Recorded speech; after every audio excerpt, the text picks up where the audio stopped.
Hi, YouTube. Thank you so much for coming to my live stream. I'm really, really excited to be here and to talk all about Ray Higdon. I feel like it's been a while since we've actually chatted about him on my channel, and so I'm really excited to do a quick video about Ray, and it's only 10 minutes and 27 seconds, so I'm going to pause a lot, and still going to be a shorter video than what we've been doing recently, but I'm really excited to talk about it, and he's going to tell us about how to pick a good MLM company, which we know is not possible. Rich says, "Hi, Heather." Hi, Rich. Thank you for joining. I'm really happy you're here. Mark says, "Hey, hi, Mark. Thank you for joining." Lift Panic says, "Hi, Heather." Lift Panic and I were just in the Clown Town stream, and they are also doing a video on Ray Higdon. And so if you want to see some Clown Town commentary, you can go over to their channel. I think they're still going live, and you can watch the Clown Town stream on Ray Higdon. Hi, Gary. Gary says, "Hello, Heather." Hi, thank you for joining. So I'm seeing my face is freezing a little bit, so I'm going to make my face small when we're talking about Ray. I'm really excited for this, and I hope you enjoy it. Let me know if the audio is okay, because last time my audio wasn't working for a little bit. And yeah, I hope you like it, and let's get started.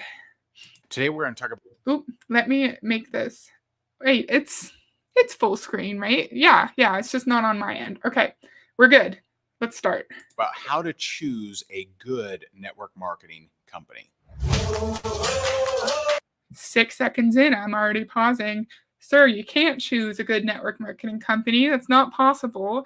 The only way to choose a good company is to not enter the industry at all, Raymond. You know this. Lift Panic says, "Sounds fine." Okay, thank you, Lift Panic. I appreciate it.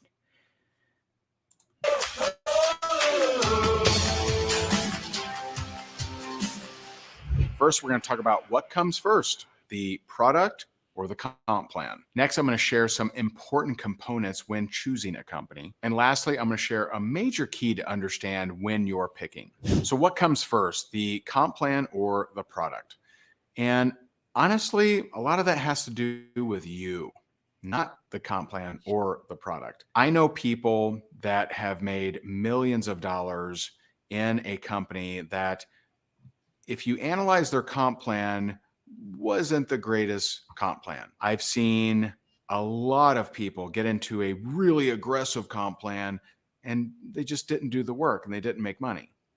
I've seen people that have gotten in with a product that was, okay. And so the reason I bring this up is you'll find, So when someone's trying to deciding whether or not to join a network marketing company, chances are they're not going to think to ask about a compensation plan, because if someone is not aware of how these companies are actually structured, they're not going to know that it's based on recruitment and how you structure your downline, right? And so I think for those who are less educated on the MLM industry, the first thing that will pull them in will be the product. In my opinion, tell me if you disagree.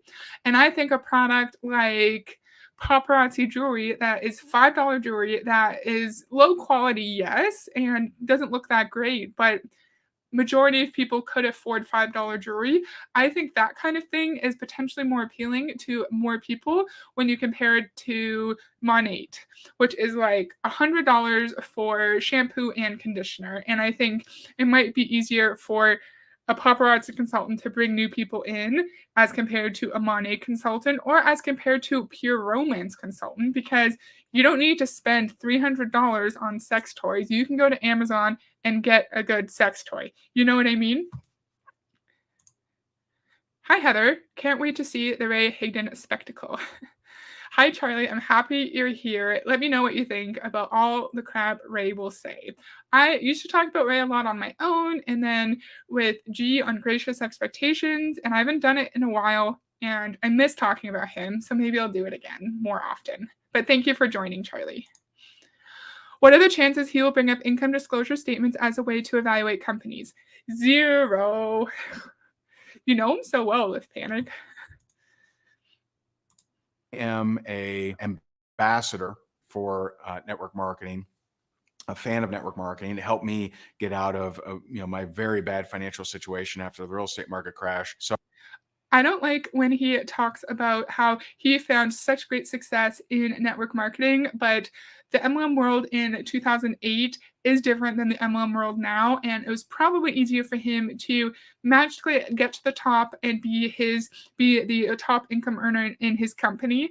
Chances are, we know if someone were to join, I don't remember what his company was. If someone were to join his company or any company, they are not going to find the same level of financial success as he did in 2008.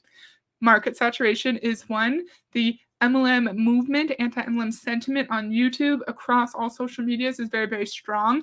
And it's also just more common knowledge now how unethical the MLM business structure is as a result of like mainstream media broadcasts on MLM business structure and big documentaries on big streaming platforms. I'm already talking a lot. I wonder if he's going to yell at us again. He's not going to yell at us this time. He's not going to yell at us this time, but who knows, maybe in the next video. Oh, another race stream. It just came from the Clown Town. Hi, Avery. Thank you for joining. I really, really appreciate it. And yeah, I was just telling everyone to go check out the Clown Town if they want to hear some more Ray commentary. And they're definitely very, very funny. And so if you want funny commentary, go check out that stream. I don't know if they're done now, but you can like watch the replay later if they are done. Thank you for joining, Avery. So I'm a huge advocate for network marketing. Doesn't mean I think it's the only business choice ever. It doesn't mean that I think it's the most perfect thing ever. I just think that it is the business that is the lowest risk, lowest. Hi, Sam. Hi, Heather. I came over from Clowntown. I really appreciate you being here. Thank you. They just ended the stream, but you can check out the replay. Yeah, I was just watching it right before. Very, very funny. I love their commentary. And Avery says hi to Sam. That's awesome. Say hi to everybody. Overhead way for the average ordinary person to start a business. And that's why I'm such an advocate for it. Is I think that this kind of business, unlike a franchise, unlike a mom and pop pizza shop or whatever, this kind of business is something that could impact the most number of people. That's why I'm an advocate for it. But what you'll find is Raymond is an advocate for it because he made lots and lots of money in it, because he was able to get in when less people knew about how harmful it was. And it was just easier for him to grow in his company in 2008 as compared to 2022. He likes to say that MLM is the most low risk way for the average ordinary person to start a business. And that's why he advocates so strongly for it, because we can make a big impact, like he just said.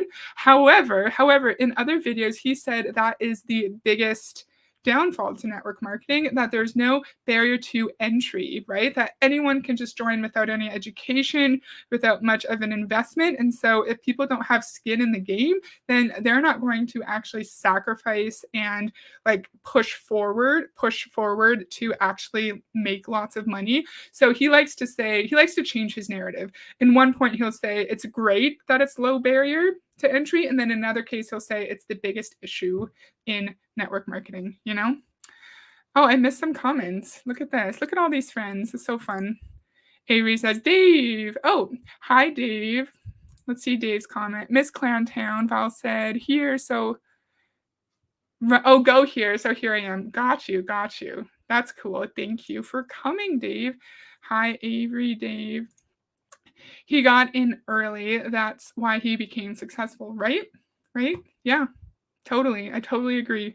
And people who become successful in MLMs, they never acknowledge their privilege. They never acknowledge, hey, I was the first person ever to be a market partner. So that's why I'm successful. Hey, I was the first Beachbody coach. No, they don't do that. They say, I did the hard work that was needed to advance up the pyramid. And that's why I was successful, not anything to do with timing. And it drives me crazy. It's so dishonest and misleading. Cavery. Oh, you're saying hi to Avery, Dave? That's nice. Hi, I'm finally catching a live. Hi, Heather and friends. I was just talking about the Clown Towns commentary. They are so funny and very engaging with their commentary. So if you want like humorous but also like really detailed and knowledgeable commentary, then definitely go check the Clown Town out on YouTube if you aren't already. I assume you already are, but go subscribe to them, please. They're fantastic. Allegedly. Oh, related to your comment above, he got in early. That's why he became successful, right? Totally. But the mom and pop pizza shop doesn't need to constantly recruit. Yeah, I hate when these people make comparisons with other industries that have no recruitment aspect to it, because you can't compare it. I've heard Fraser Brooks talk about MLM versus being a flight attendant, and how they will say, "Hey, do you want coffee? Do you want tea?" And they just move on when someone says no. And we need to be like flight attendants as a network marketer. Have you guys seen that video? Loved your stream, the Clown Town. Yeah, it was so good. Oh my god, I'm missing so many comments.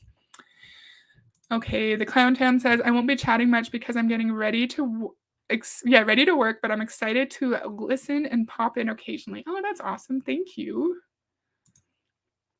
Get in on the ground floor, right, Mark? Yeah. Yeah, you have to get in early. If you're in early, if you're lucky, if you happen to have a big following, if you are really great at sales, if you're really outgoing, maybe if you've been an actual real business owner in the past and you have a lot of similar transferable skills, then you may be able to actually find financial success in network marketing. But even if you have all of those characteristics, you may still not find success. He was in Meal State. Yeah, he was. You're so right. They never acknowledge the stacking and the timing, right? Just acknowledge your privilege and I'd be fine with it. Just acknowledge it. Oh my God, thank you. You're great also. Oh, thank you. That's very nice. So you're pretending to work while also getting paid. Isn't that great? You get compensated for your efforts. Isn't that fantastic? Okay, William says the mom and pop pizza shop. That's hard to say. All they need to do is make great pizza, not be on social media 24/7, 365. And then they also don't need to be going out and recruiting other people to also open a mom and pop pizza shop, right? You can't compare it to any other industry because other industries don't require recruitment, but I think they like to compare the networking part, right? Like we're doing network marketing because we're advertising things on our social media, and that's why it's the same. But the advertising on social media is not the issue, of course. It is the recruitment aspect that we all have a problem with. Hi, is your name Jana or Janet? I've seen people call you Janet, but it looks like Jana. So let me know how to say your name and I will announce it properly for sure. Thank you for joining, though.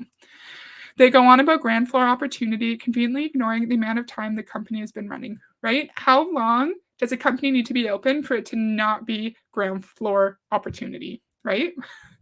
Like 12 years, 20 years, 30 years? It's crazy.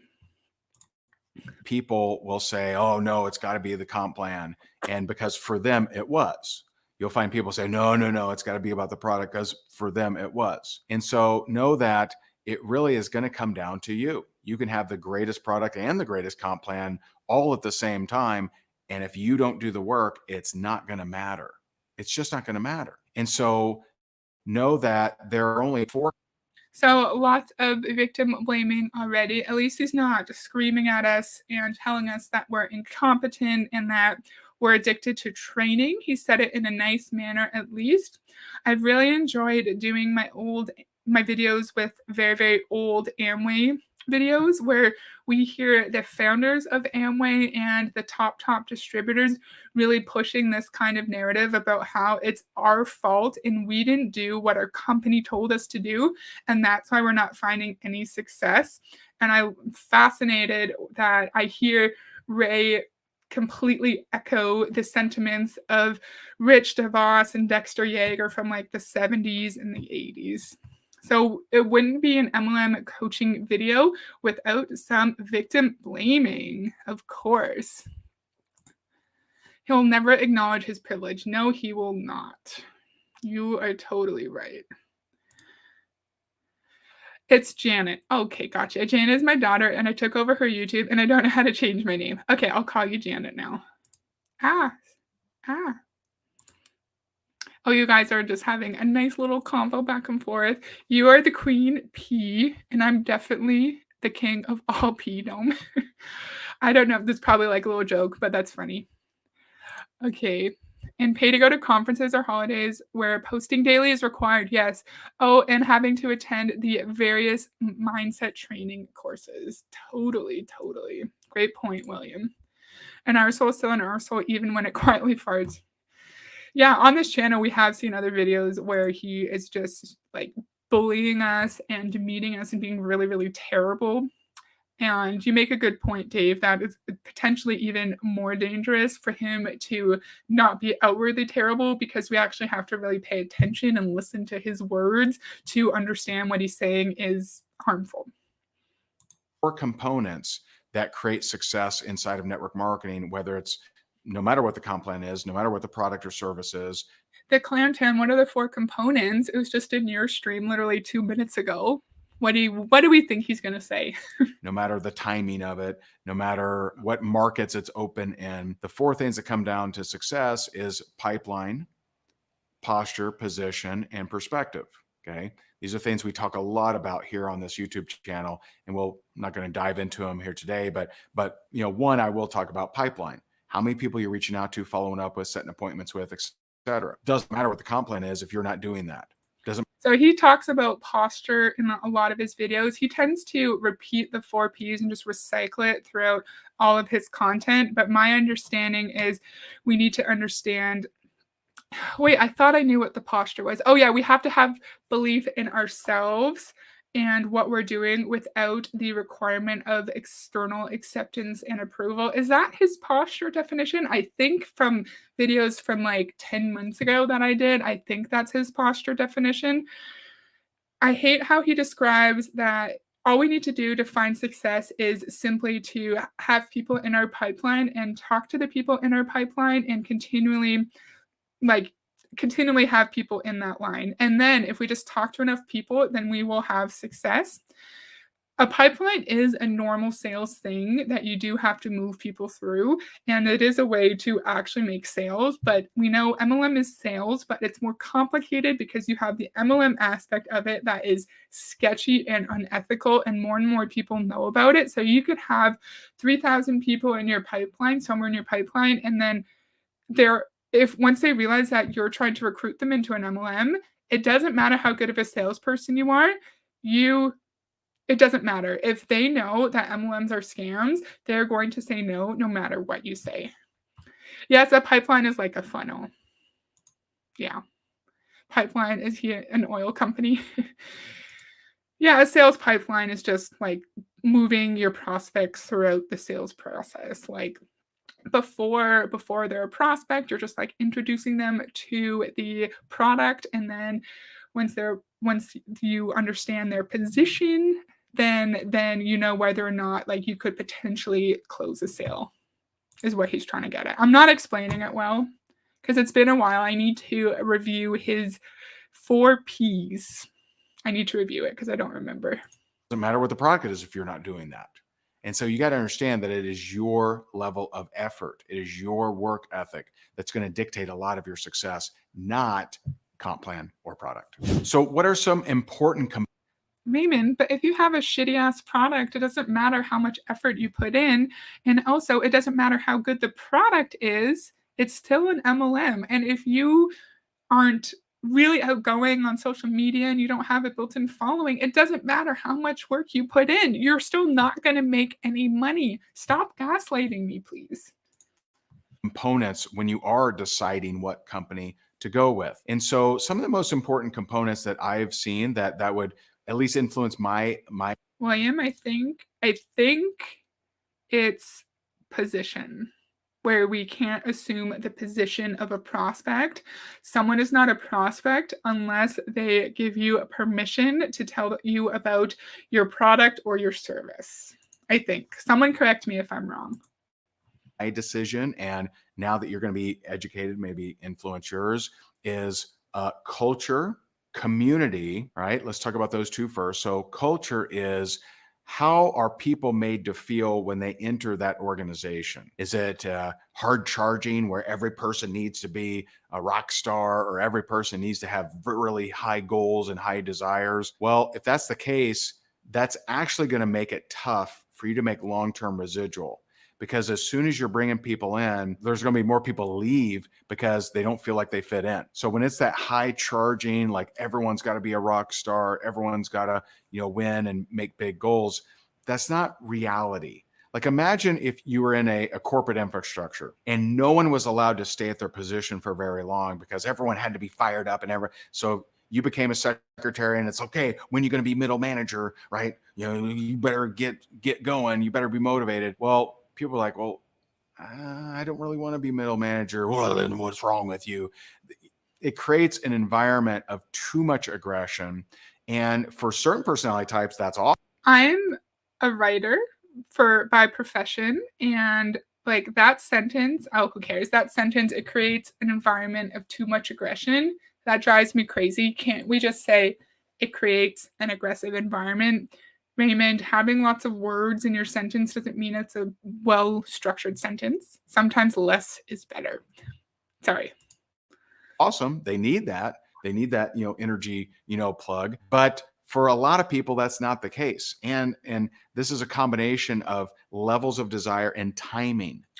Okay, so he's saying that it's not always reality to have everyone in your organization want to succeed and have really, really high rank, and that we have to let people just be where they want to be in the company. But we know in MLM, I'm going to use the Beachbody context, people they're not allowed to just be content with their rank. You have to get to Emerald, because then you open the front door to your business.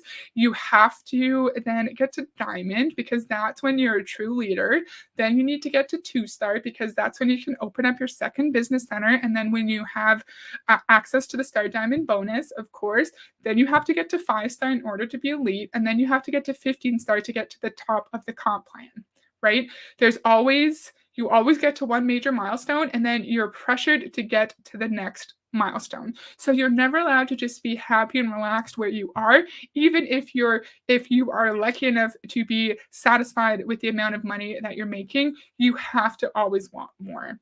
And that's the same in every MLM, because unfortunately, your rank is based off of the ranks of the people below you, and your upline's rank is based off of you maintaining your rank. Charlie says, it's interesting that he's saying this because he was pushing aggressiveness in his BS reality show. Yeah, and a lot of his content is very aggressive and demeaning and just horrible, horrible, horrible.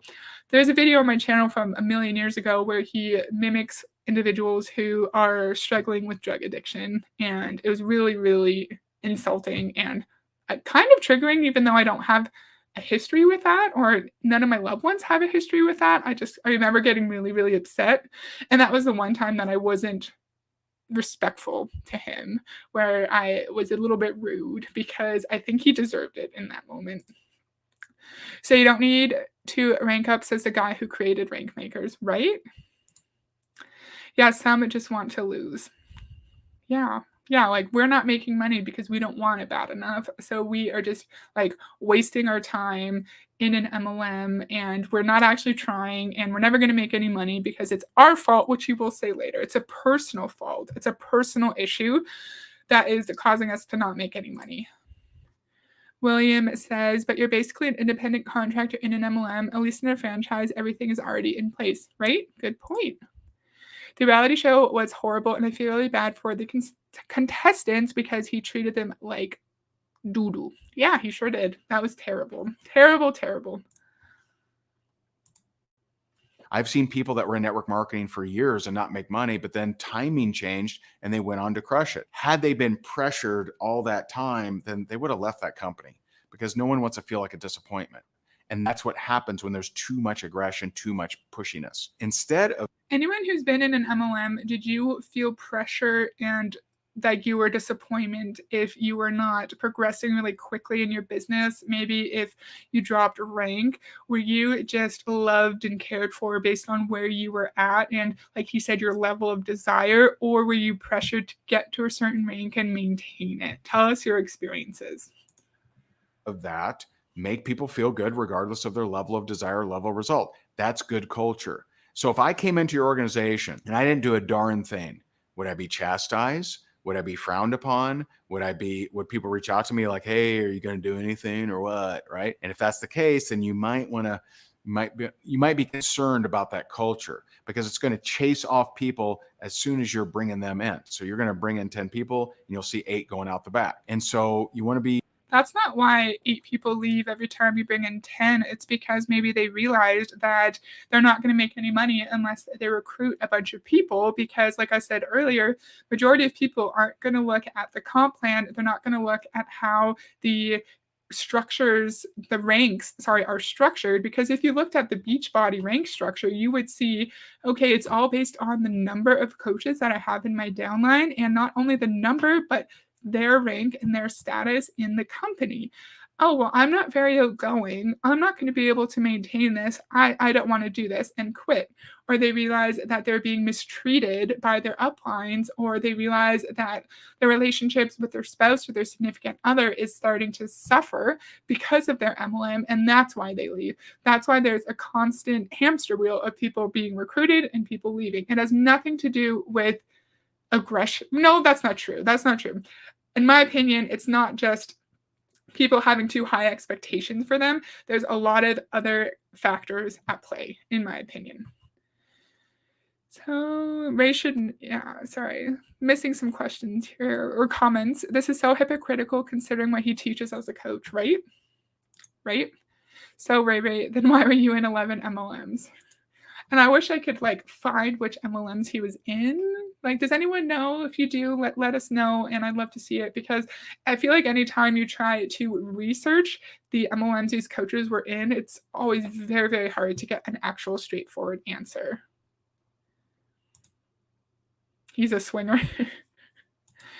Oh, and something I was going to say, I think him telling us about what makes a good MLM will make people feel like they didn't find success in an MLM just because it was the wrong company and that maybe the wrong products or the wrong comp plan. And if they just find the right company, then they'll achieve their financial goals. And we know all the companies are the same. They may be structured slightly differently. They may have more marketable products, but they're all exactly the same. If you can't recruit, you're not going to make money. Be aware of that. Community. What kind of community do they have? Right? How do you plug in? How do they stay connected as a community? And this used to be more straightforward before the internet and before the pandemic, and it used to be more straightforward on that. Oh, we're just going to have a barbecue, or we're going to meet at the picnic tables or whatever. But now that most network marketers have the ability to build global teams, there's a thing of timing. I have a client in Australia. I do trainings for them at 5 a.m. That's what I do because that's their time. That's their best time to be on. And so you got to manage the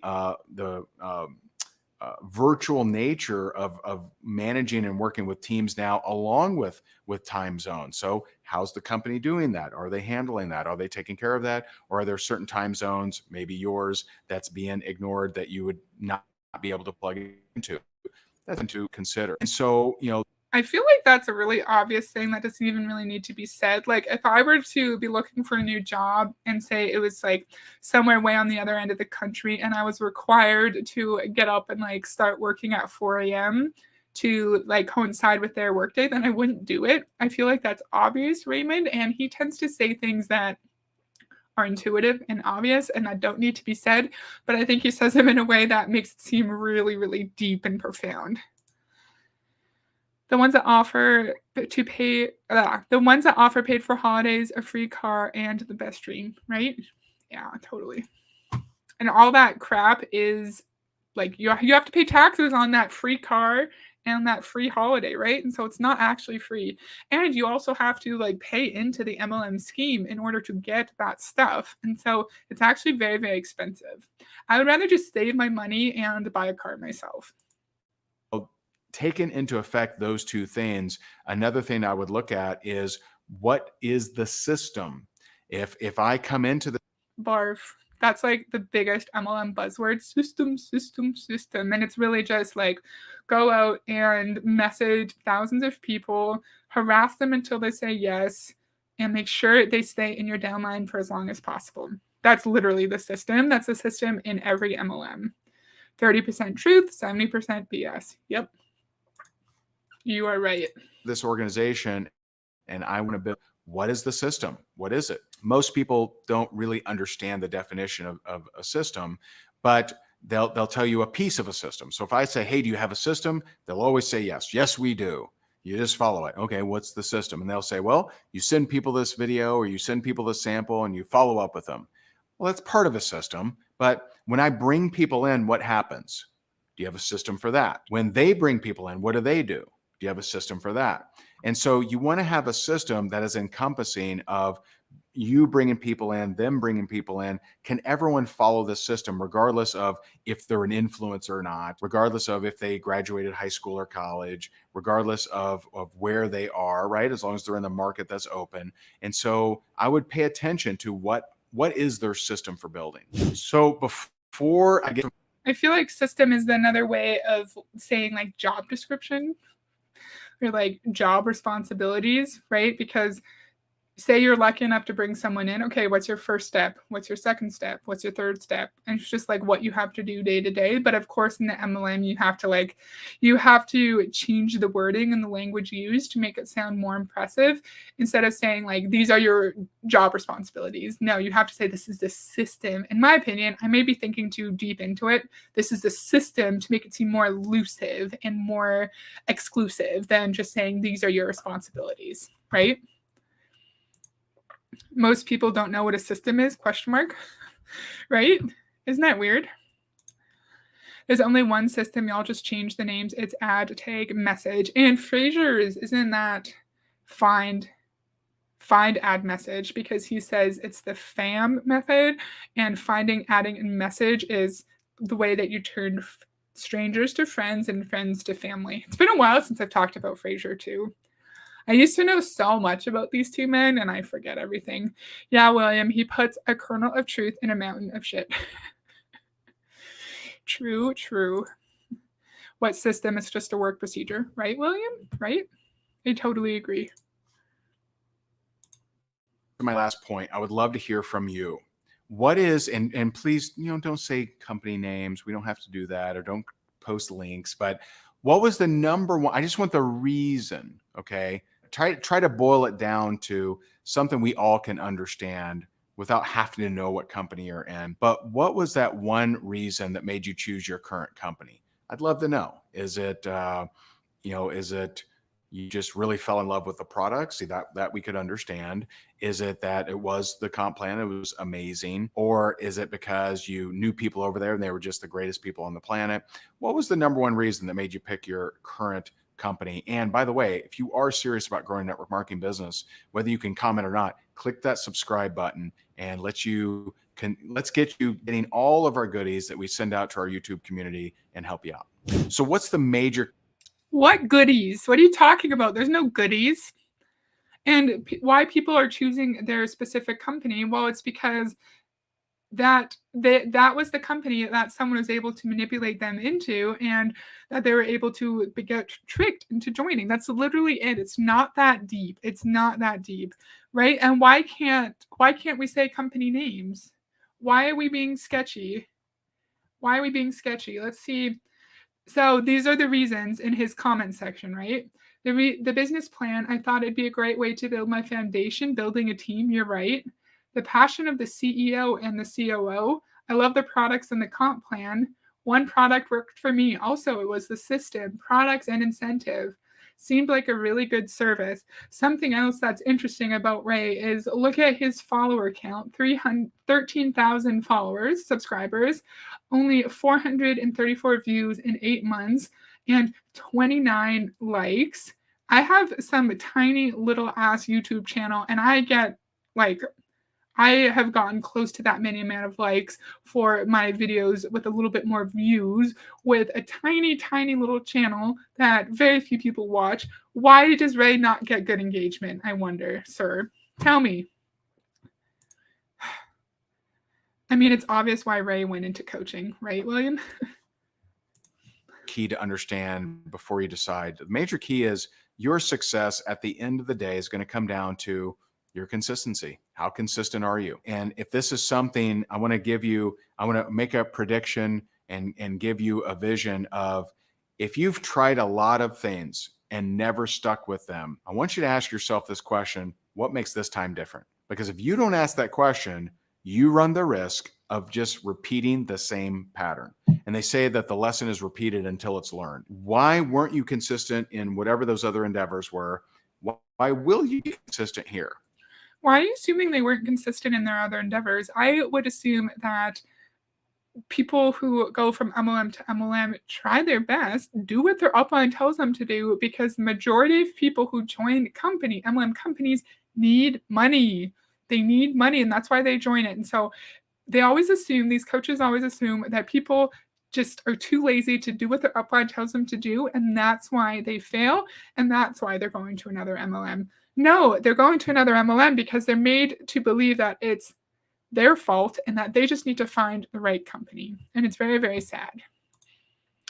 William, if MLM was that profitable, he'd still be doing it, right? And now instead, he's just, in my opinion, re-victimizing people who are already targeted and who are already extremely financially vulnerable, who are already not making money or going into debt, and just giving him more money, like Lift Panic set up there. Imagine paying Ray for his nuggets of wisdom. All this shit is like obvious and self-explanatory, and it doesn't even need to be a video. It could be an email.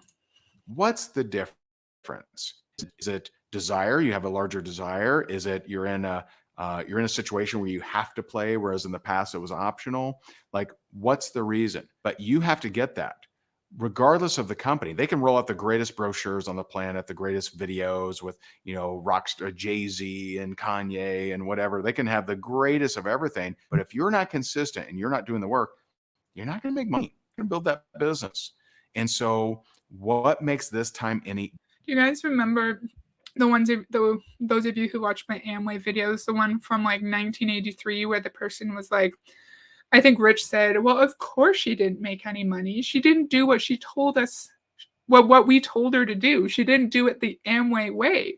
And then we went back to the woman who was like, we went to all of the events. We tried to sell all the products. We tried to recruit. We did everything we were told, and we still went into debt every single month. And it just shows that people like Ray or Rich DeVos gaslight and manipulate those who are doing exactly what they're told into making them believe that it's their own fault when they're just following instructions. But like I think Sam said farther up, the system is literally made for these people to go into debt. I think some do try to find the ground floor opportunity by jumping between MLMs. Yeah, that's a good point, William. We're almost done this video. Different. And by the way, this is a powerful question. If you're building a network marketing business and you talk to someone who has tried a bunch of different things, ask them, what makes this time any different? That's something I used to ask people, and then they would tell me, and I would know if they were serious or not. And so know that your level of consistency is such a key, and I'm going to give you a resource that will really help with that as well. So I'm going to put a link down in the description, and it's to higdongroup.com/breakthrough. And this is me live coaching people all about consistency, helping them be more consistent and figure out why aren't they? And so if you're serious about growing your network marketing business and maybe doing a little bit of emotional work and understand. Why in the world do we need to do emotional work to be good at our job unless we are a therapist, a social worker, what else? A social worker, a teacher. Why do we need to do emotional work to be good at being a salesperson? That's weird. I'm going to make my own prediction. I'm going to predict that you talk about haters tomorrow on your Facebook group page since you talked about money. Let's see. Maybe he will. understanding that your business problem is a personal problem. It's not a tactical problem. It's often. Of course, we're not making money because of a personal deficiency, something that's wrong with us internally, not because the system is set up for people to lose money, so few people at the top can make money. And the twisted part is that Ray and CEOs and those at the top of these companies know the truth. Misidentified, then click the link down in the description. I think it'll really. Okay, so I want to just, we're not going to watch any of the videos, but I want to just show that link quick so we can see what that breakthrough coaching crap is actually about. And we can see some of the titles. So it's literally just videos of live coaching, like you just said, and maybe this could be a fun video for another time. But here's a session with Kaylee Fisher. Ray explains how to create emotion around your goals and discusses how creating memories of your future instead of your past establishes a more powerful vision, plus clarification around meditation. What does that mean, sir? Tell me. He only has 2 topics he talks about in his Facebook group. God tells him what to say. Of course. And then how to keep your fire going, how to be more in control of your time. That would be, if it was actually like tactical training about how to time block and prioritize your projects and stuff, that could be useful. How to let your creativity flow, how to make your mentality a reality, how to thrive after past traumas. No, don't help people thrive after traumas. Maybe encourage them to go talk to a therapist, please. Breakthrough coaching with Roberta Collins. What's your why? Of course, we always need to have a why that makes us cry, that will help us push through the hard times. How to get over what people think. That should be like how to put yourself into an echo chamber and not even think about the haters or take what your loved ones are saying seriously. And maybe they have your best interests at heart, right? How your belief affects your consistency, how to handle rejection and grow from it. Okay, yeah. I just wanted to show the titles. How to handle rejection. Like, we all go through rejection day to day, and I think it's a normal thing to fear rejection, but it's different when you're pressured to go after your grandma and your friends and your spouse to try to get them into this business structure, and all you experience all day, every day is just your loved ones telling you no. And then people like Ray or top Beachbody coaches will say, why do you care about rejection? Just get over it and move on and just focus on the next person, right? Drives me crazy. Gee, I can't pick. They all sound so wonderful. Yeah, I think I want to pick one of these for another video, and then we can listen to it and watch it. I think that would be fun. So I missed a crap ton of comments. Also, business professional coaching should be just that. Nothing more, nothing less. Yeah, why are we talking about traumas for work training? That seems weird, right? Word salad. Yes, word salad. Yes, Ray loves his word salad. He either talks about haters and bashers and then prosperity/money. Ooh, interesting. Is this a public Facebook page, Janet? Interesting. Okay, yeah, that's all I have for today. It was a bit of a quicker one, but I had lots to say because I miss talking about Ray. He's a fun one, and I definitely want to do more Ray videos in the future. I think I can't do my normal stream this Friday, so I'm going to do one on Thursday instead. And I want to do a Beachbody video where one of the top coaches actually gives us actual real tactical training, which is really interesting because that doesn't usually happen. It's usually some mumbo jumbo mindset training, and you don't usually get tools to help you actually run your business. And so I'm really excited for that. So if you're able to join me on Thursday, that would be really cool. If not, you can just watch the replay. That would be cool too. Nice job, Heather. Thank you, Live Panic. I appreciate that. Thank you for your support. Janet says, yeah, everyone can join his Faith with Ray group. Okay, gotcha. So thank you to everyone for watching live. This was really fun, like William and Dave and Janet and the Clown Town and Avery and Sam and Gary and Rich I don't know if I said lift panic already. This was really fun. I hope you guys all have a great evening. Thank you for watching, and I'll see you next time. Bye.